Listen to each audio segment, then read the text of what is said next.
अस्सलाम वालेकुम दोस्तों, welcome to my channel digital facility. दोस्तों, आज की इस वीडियो में हम जानेंगे आज के लेटेस्ट सऊदी रियाल के exchange rate India, Pakistan, Bangladesh और नेपाल के लिए कि आज आपको सऊदी अरब की मुख्तलिफ बैंकों से एक रियाल ट्रांसफ़र करने पर क्या रेट मिलेगा। तो फ्रेंड, वीडियो को लास्ट तक देखिएगा ताकि आपको पता चल सके कि आज कौन सी बैंक सबसे अच्छा रेट दे रही है। और फ्रेंड, डेली बेस पे सऊदी रियाल की लेटेस्ट इन्फॉर्मेशन जानने के लिए चैनल को सब्सक्राइब कर दें और साथ में बेल आइकन को ऑल पे सेलेक्ट कर दें ताकि हर नई आने वाली वीडियो सबसे पहले आपको मिले। और फ्रेंड, साथ ही साथ वीडियो को लाइक भी कर देना। तो फ्रेंड, आज सबसे पहले देखते हैं वेस्टर्न यूनियन के रेट, जो कि पाकिस्तान के लिए दे रहा है 75 रुपये 50 पैसे, इंडिया के लिए 21 रुपये 91 पैसे, बांग्लादेश 29 टका 03 पैसे और नेपाल के लिए रेट होगा 35 रुपये 37 पैसे। फ्रेंड, STC पे आज पाकिस्तान के लिए दे रहा है 75 रुपये 14 पैसे, इंडिया के लिए 21 रुपये 80 पैसे, बांग्लादेश 28 टका 92 पैसे और नेपाल के लिए रेट होगा 35 रुपये 20 बैंक पाकिस्तान के लिए दे रहा है 75 रुपये 0 पैसे, इंडिया के लिए 21 रुपये 86 पैसे, बांग्लादेश 29 टका 10 पैसे और नेपाल के लिए रेट होगा 35 रुपये 23 पैसे।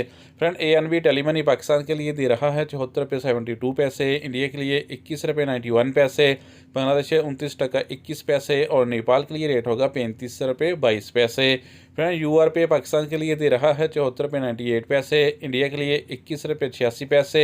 बांग्लादेश 28 टका 86 पैसे और नेपाल के लिए रेट होगा 35 रुपये 24 पैसे। फ्रेंड, इंजाज बैंक पाकिस्तान के लिए दे रहा है 74 रुपये 86 पैसे, इंडिया के लिए 21 रुपये 86 पैसे, बांग्लादेश 28 टका 74 पैसे और नेपाल के लिए रेट होगा 34 रुपये 62 पैसे। फ्रेंड, बात करते हैं फौरी बैंक की, जो कि पाकिस्तान के लिए एक रियाल का दे रहा है 75 रुपये 01 पैसे, इंडिया के लिए 21 रुपये 93 पैसे, बांग्लादेश 29 टका 12 पैसे और नेपाल के लिए रेट होगा 35 रुपये 28 पैसे। फ्रेंड, लास्ट में जानते हैं SNB क्विक पे के रेट, जो कि पाकिस्तान के लिए एक रियाल का दे रहा है 75 रुपये 19 पैसे, इंडिया के लिए 21 रुपये 75 पैसे, बांग्लादेश 29 टका 16 पैसे और नेपाल के लिए रेट होगा 35 रुपये 09 पैसे। तो फ्रेंड, ये थे आज